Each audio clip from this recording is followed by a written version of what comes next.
Yo, what's good? This is Casey for L King Self for Life Wrestling Takes, and you're now watching Casey for L Wrestling Takes Show.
What's good, everybody? I told you, I said this is going to be a week of me non-stop reviews left and right. I sat through Raw. I've been sitting through Raw all the way up to this Wrestlemania event that we got going on this weekend, and I'm honestly here to tell you that I'm still sitting at a 40%. Raw, best thing about Monday Night Raw was the crowd. Phoenix was phenomenal. I can't give them props. They made noise. They did what they were supposed to do. Even though I thought the show was very mid, they did what they were supposed to do. That's what I look for. When I watch wrestling shows, I look to see if the crowd is into it. If the crowd is into it, I'm going to give them props. Man, I can't wait to talk about this matchup. This show had too many baby faces winning. Now, I expected him to win. But there was just way too many baby faces winning, which tells me that this might be an all-heel show. We might get a couple of baby faces to win, but it feels like the majority of the show is going to be baby faces that's going to win. I mean, heels is going to win. You know, I just based off the vibe of how things was flowing tonight. And again, Monday Night Raw's too long. I don't care what nobody has to say. Go back to that 2-hour and 10-minute format. Then you will be cooking again. Until then, you're going to continue to put on mid-offs every Monday. And sorry that this offends to my WWE hardcore fans who love everything that the E do. I'm just telling you the bold-faced truth. Raw was very mid. They tried to get you excited. Dominic, that boy is in his bag. I mean, you can't wait to see him get his behind kicked. Finn Balor told you that instead of just showing up, he told you that he's putting the makeup back on. I mean, they don't.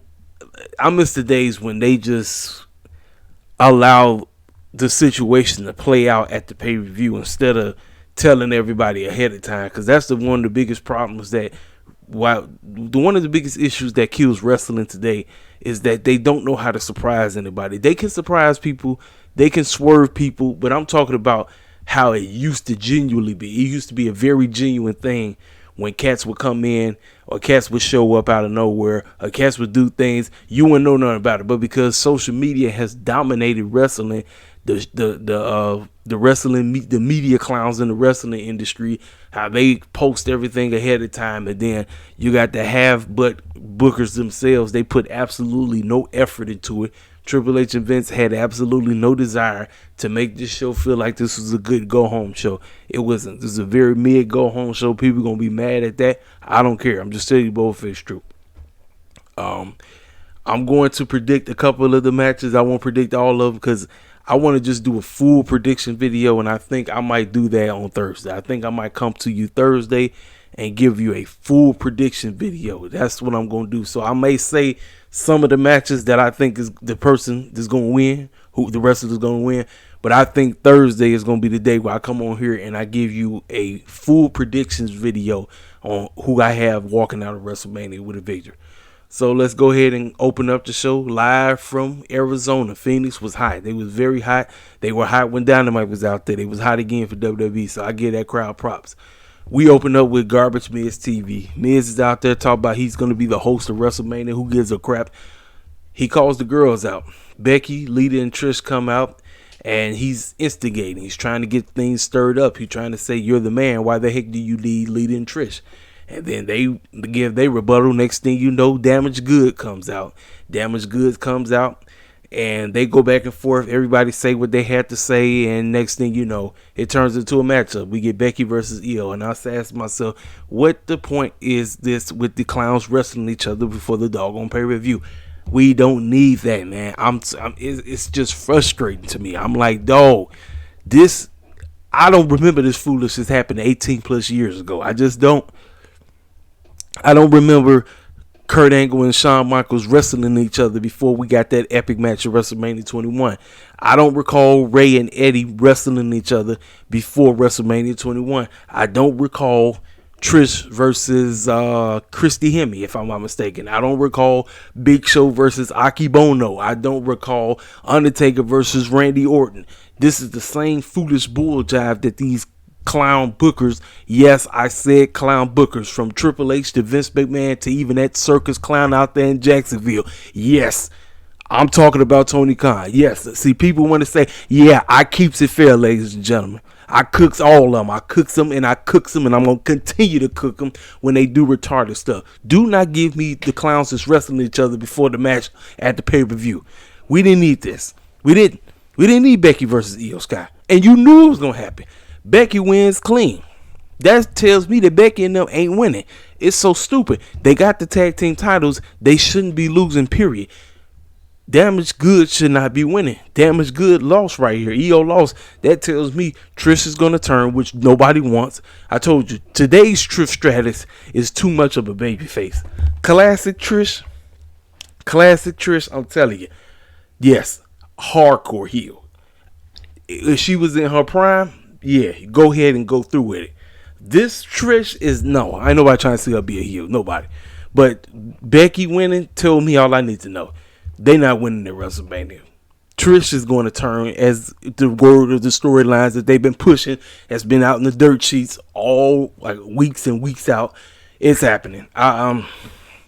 Was the match good? Yeah, it was all right, man. But still, man, I just hate that they do this foolishness. I'm tired of it. It's so stupid. Tony Khan does the same idiotic booking. They both do it.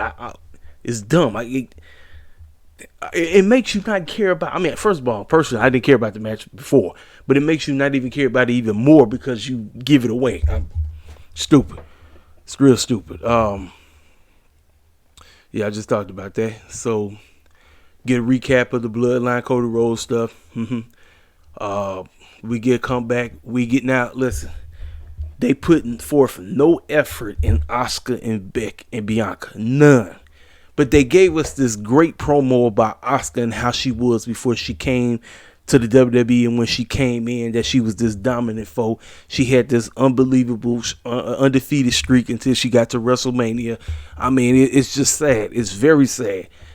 I mean, why didn't they put forth an effort?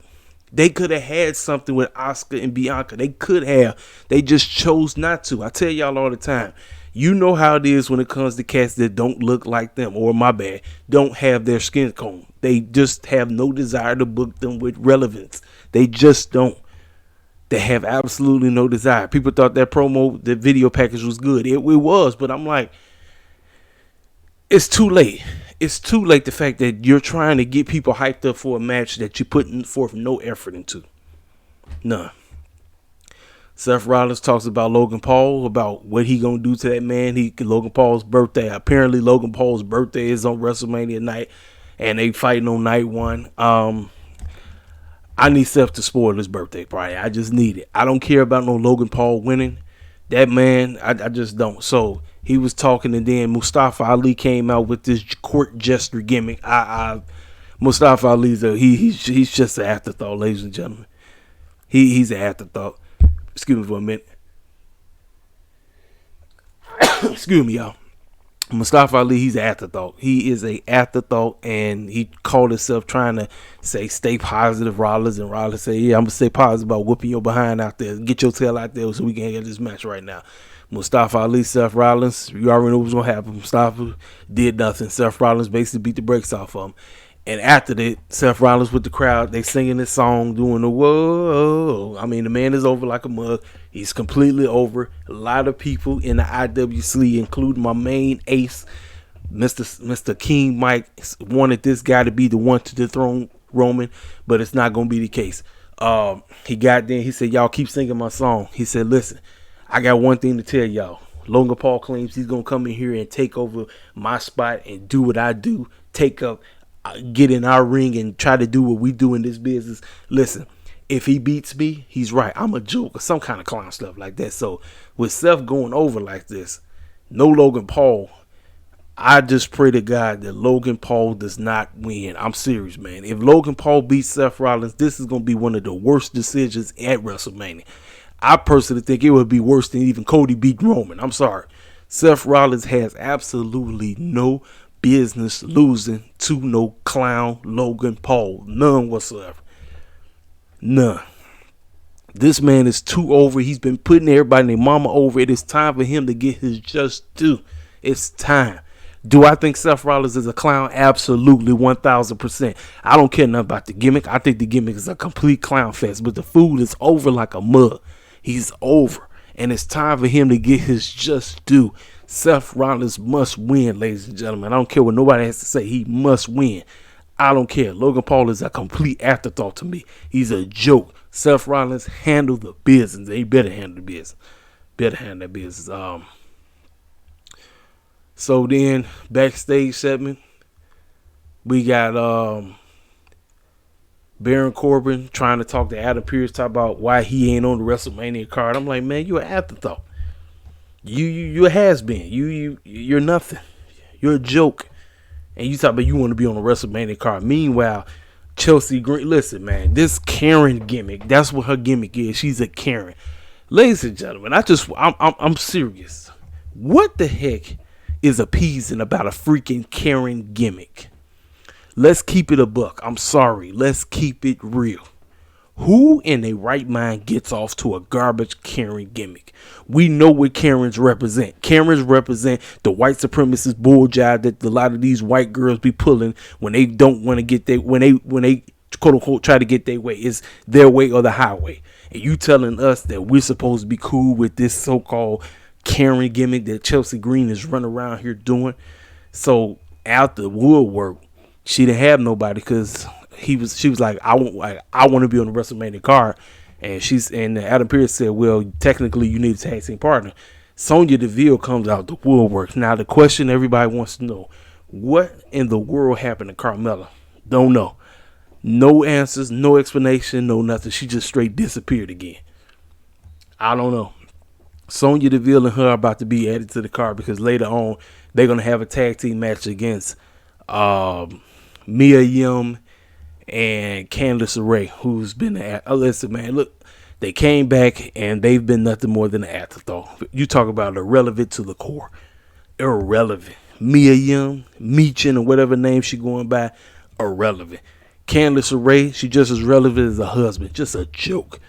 It's sad, man. I'm like, hey, this is H crew. This is what H wanted to bring back, and they're being used like as enhancement talent. That's it. So that matchup was made, and then Corbin came out the woodwork and said, hey, so just like that, you gonna put it on the card, but I can't do anything. So he in that garbage battle royal, Andre the Giant battle royal crap that's happening on SmackDown. So then we get Brock Lesnar versus Omos. This segment was hot garbage. Omos comes out there. They weigh him. The boy is over 400 pounds. And then Brock Lesnar come out there and get manhandled. I'm like, and y'all want me to be excited about seeing Brock Lesnar beat Omos? No. Don't give a rat's behind about this, because you know Brock Lesnar is going to beat the snot out of Omos. It's a done deal.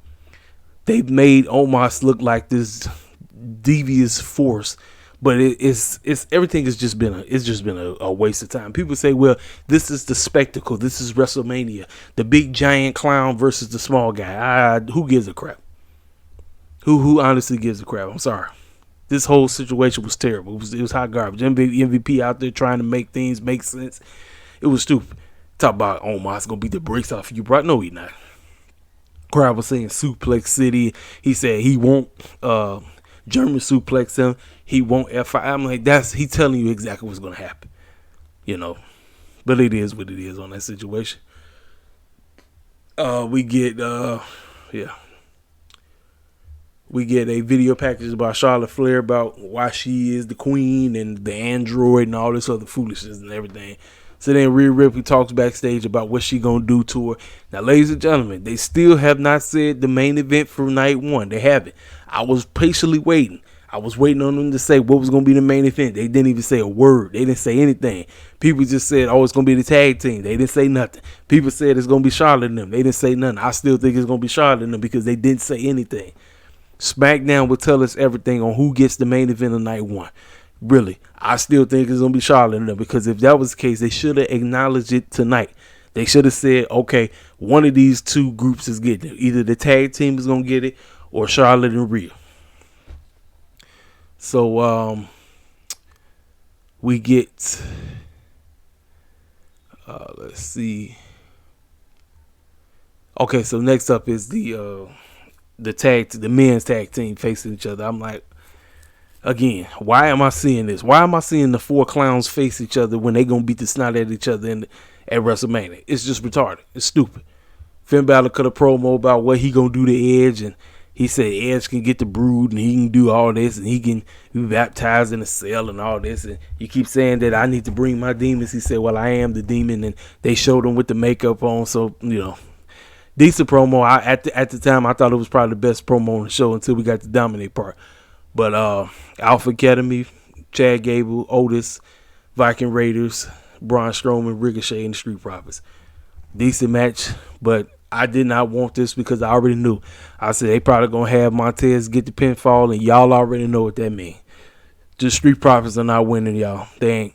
I'm going to actually take Eric and Arvar to win. To me, that's just going backwards. It's going backwards, but they're not winning. The Street Profits are not winning, ladies and gentlemen. I was told that the Street Profits was going to win, but they decided to give us the match before the match. And I said that once the babyface be looking strong, normally that mean they not going over. And I can guarantee you right now the Street Profits ain't winning. They not. And it's sad, man, because it just seems like they just be there to be there. So maybe this is probably the way that they're going to have Dawkins turn on Montez if they want to break them up. But I just want to see these brothers win on a big stage, and they have not allowed them to do so. Seems like every pay-per-view these clowns go to, they always find a dumb way to lose. It's the same old cycle over and over and over and over again. I'm like, what's the point of y'all even being on the show? You just want to be on the show so y'all can shuck and jive? Come on now. Yeah, like I said. So then we get Cody Rhodes talking about what he gonna do. He said Solo still ain't ready. I'm gonna destroy Roman at WrestleMania, and Paul Heyman and whatever they can try, but it's not gonna be enough. And I'm gonna handle the business. And I'm gonna walk out of WrestleMania as your new undisputed champion. He said what he had to say. You know, same old promo from Cody Rhodes. You heard once, you heard it all. You know, like I said, but it is what it is on that. Then they give us the one commercial that everybody's been waiting on. We got the Goodfellas version of the Bloodline. They was making fun of Goodfellas. And I thought that out of all the movie spoof commercials, I thought this was the best one. I honestly thought this was the best one out of all of them, so that was that. After that, they showed Bianca's turn. It was Bianca's little promo video package or whatever. It still don't give me care about the match. They did not put forth an effort. They didn't, because I tell y'all all the time, when we holding championships in the E, they have no desire to book as if we're relevant. They just don't. Like I said, these clowns be talking about representation all day. Screw representation. Representation don't mean squat in the E. It's just a ploy. That's just for them to dangle a little thing in there. It's just say, hey, black folk, be happy. We put a championship on you. We just dangle a little thing in front of your face. You a champion, but we're not going to do anything with you. We're going to book you as if you're boring, as you're stale, as you're stupid. That's how they do. They could have put forth an effort. They didn't. So, Austin Theory cut a promo in front of an empty crowd. Now, this is a twofold thing. A lot of people said that this was actually great for him. And then the other half says, well, if you're supposed to be the guy, ain't you supposed to do this in front of the crowd? Are you still getting rattled every time these fans say, who the heck are you? You're not worth it. You're stupid. You're lame. You're trash. You're whatever. Promo was spot on. He said what I'm going to do. I'm about to take John Cena's head off. And that's exactly what he plans on doing. I seen fools online tell me that John Cena is winning. No, he's not. John Cena is not walking out. Why do you think the matchup is kicking the show off? Fruity Pebbles is coming in, doing the job, and he dipping out because he got to beat that LA traffic. That's exactly what he doing. He coming in, he doing the job, and he disappearing. Like, boom, 1, 2, 3, match over with. Like I said, promo, it was straight, but like I said, he did it in front of nobody, and that should tell you something. That should tell you, like, is he really ready? Like, you got to be able to be in front of this crowd 24/7. You plan on being the guy, you got to be in front of the crowd 24/7. Sitting up here cutting a promo in front of nobody, thinking you hard. No, bro. Fruity Pebbles was 1,000% correct. Either way, you going to lose, bro. You losing if you beat me, you lose if you win. It don't matter. Because you got to face that crowd the Monday after. Then we get this matchup. Didn't care nothing about it. Yeah, Chelsea and Sonya Deville beat the brakes off of Candice Ray and Meechin. Nothing. A nothing burger. They in. So then we get Damian Priest taking on Rey Mysterio with Dominic in his corner. And before the match, Dominic addressed his father again. Called him a deadbeat again. He said, you don't dare put your finger hands on me. Now, it's funny. He been asking him to punch him, but now he go playing the victim. He playing, that's what I said, Dominique's something else. He a fool to the highest order, but he playing this role perfectly. And he said, you know what? I'm going to say it. Eddie Guerrero really should have been my father. And everybody was waiting on him to say that because I said, look at him. He got the mohawk. Like, he's looking at him every single day. I said, yep, I knew it was coming. I said, they're going to make some kind of reference about Eddie. That's exactly what he did. And so after that, that's when you seen Ray come out. Ray just looked distraught, looked like he was ready to start breaking down, crying because his emotions is all over the place. So before we get to the matchup, we have Paul Heyman address what Cody Rhodes said. And Cody Rhodes said, still claiming that Solo isn't ready. He's still claiming that he's going to beat the tribal chief. But I'm here to tell you, Cody, that you're not ready. You're not ready for, not only are you not ready for Solo, but you're not ready for the tribal chief himself. Because at WrestleMania, you're going to lose to the tribal chief. And the tribal chief is going to make an example of you, just like how he made an example of all those other bozos that he got in the ring with. Paul Heyman said what he had to say. We move on. Dominique, we get Ray. Yeah, Ray and Damian Priest. Solid match, decent match. Same scenario. Ray loses because of Dominic. And then that's when the two of them started beating the brakes off. I mean, they just tearing them up. Then Legado and Fantasma and them came running out there to rescue him and everything. And listen, they didn't make no stipulation or nothing. So I don't know. Ray might win now. I'm serious. Ray might win. There's a possibility he could win because they didn't make no stipulation. I thought they was gonna say Ray he loses, he has to retire. They didn't make no stipulation. They didn't say anything about it. So Ray might walk out with the victory. He might. Then we see all the jobbers that's gonna be in the doggone Andre Battle Royal crap. All of them looking at their names. I'm in. I'm like, man, y'all just look lame. Then you got Elias talk about he gonna win. He's the dominant favorite. He gonna win. He gonna do this. And then that's when you seen Rick Boogs come out the wood. I mean, just a bunch of all the jobbers and everything. And then when Bobby Lashley walked up, Bobby just looked destroyed. And ladies and gentlemen, I tell y'all all the time, they have no desire to put us in prominent feuds. They have no desire to book us as if we matter. Bobby just looked at that look on his face like, man, I've been screwed. I was supposed to be in a prominent matchup, something prominent, and they decided to do this bull jive. Wyatt got the COVID or crap or whatever he got or whatever, and the booking of his situation and all that, and it just screwed everything. And Bobby just had that look on his face like, man, like I said, man, they just don't have no desire to present us as if we matter. That's why I said people don't want to tell you the truth about the E. They don't. Because they try to overlook it. They say, oh, y'all reaching, oh, you race car, you race. But I'm like, no, man, I'm telling you the truth. I'm telling y'all the bold-faced truth how this WWE bull jive work. They've been telling on themselves for years.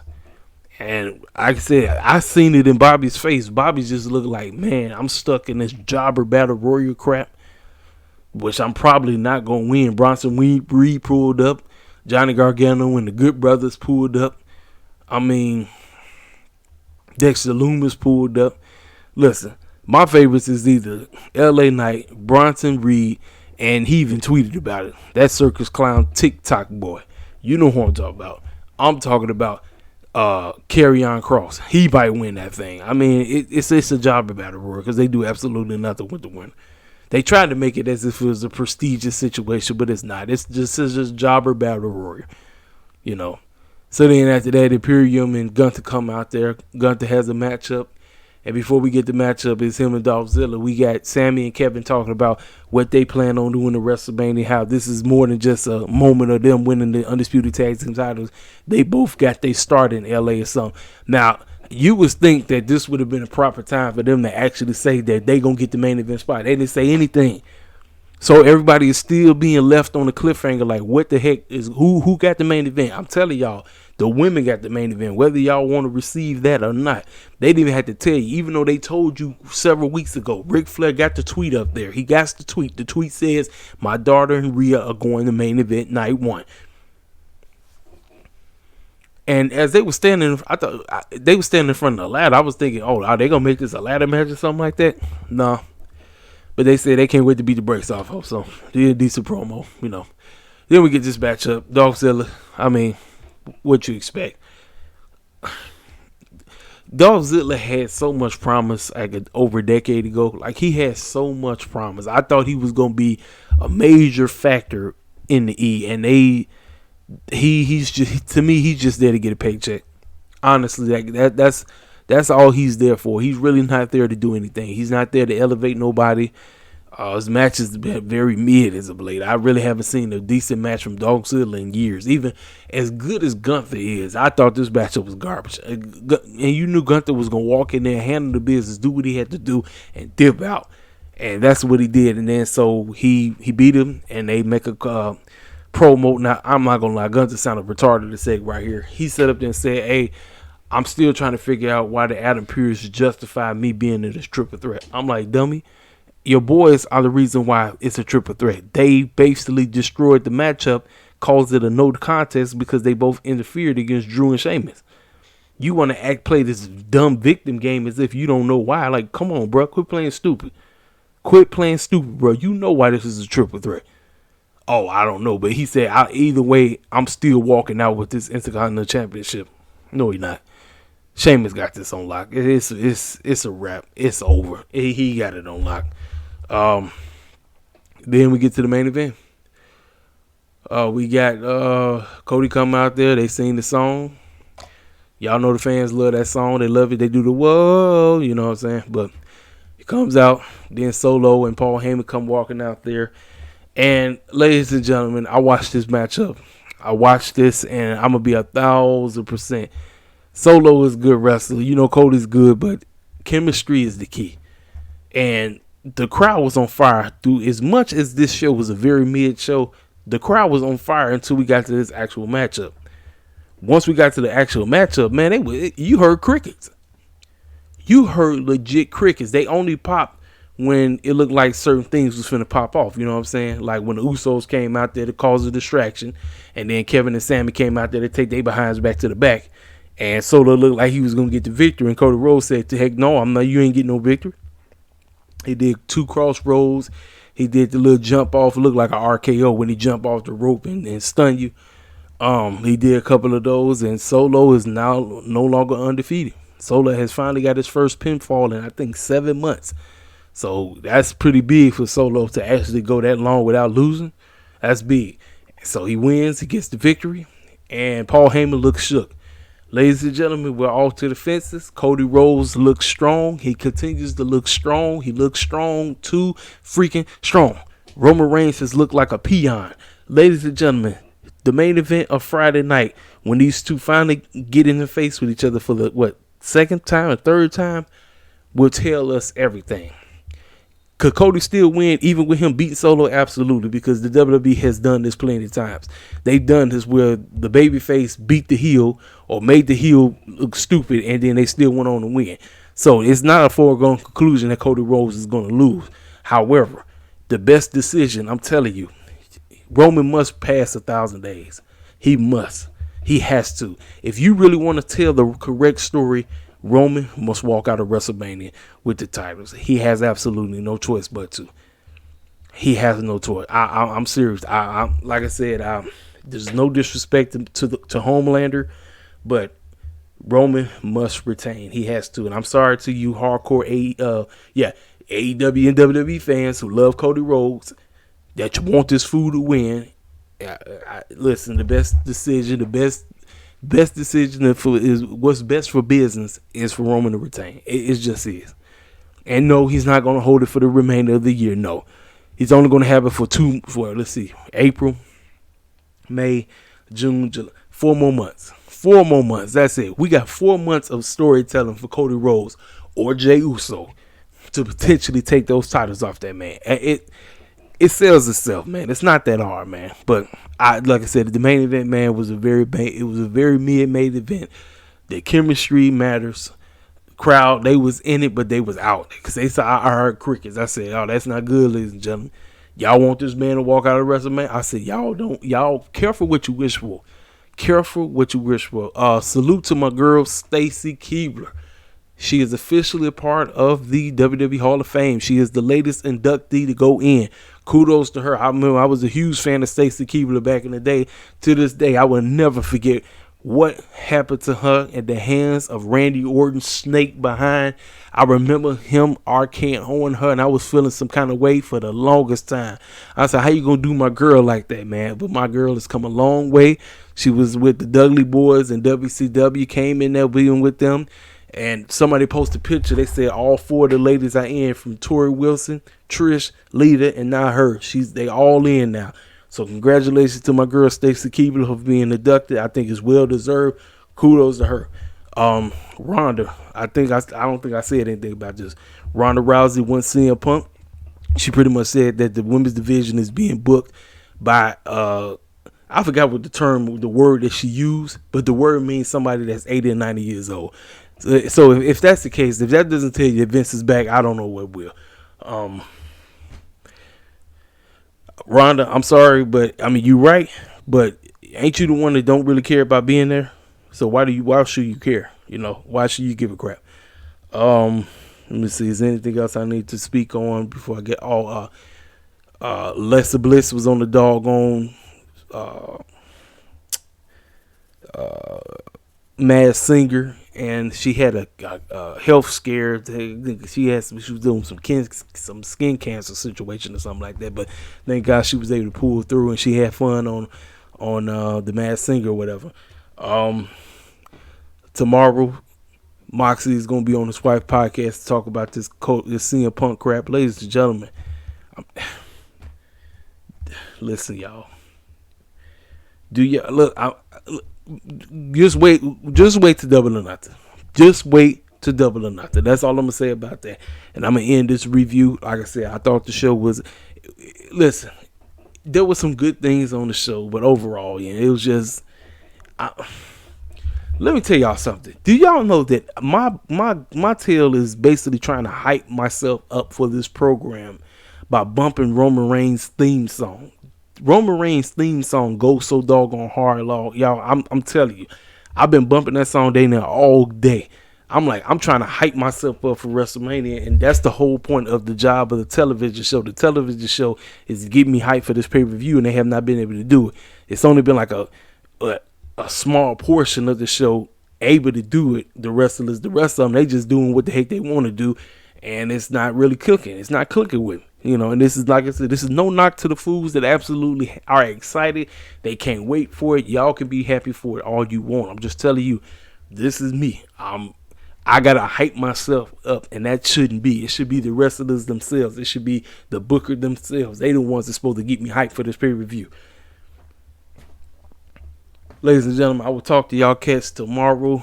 We got the NXT Stand and Deliver predictions video. I will give a predictions video on all. I think it's 7 matches. 7 matches is happening. That's a lot. Usually only be like 5, but I give my predictions on that tomorrow, so you'll be getting it for the first time in years. I don't think I've done an NXT review. I'm trying to remember last time I did an NXT review. It's been since last year. I think last year was the last time I did an NXT review, so you'll be getting that. Get the predictions video on Tuesday. Oh, and I will also be back on Cleveland Me podcast, so whenever they post the link or situation, make sure y'all follow them. And like I said, listen to the podcast because it's on Spotify and it's on iTunes. We will go over the WrestleMania card. I get my predictions on there, and just like I'll be doing my own separate predictions video. So anyway, I'll talk to y'all cats later. This is your boy KCVL King, Self Life Wrestling Takes. Y'all know what to do. Hit the comment section up.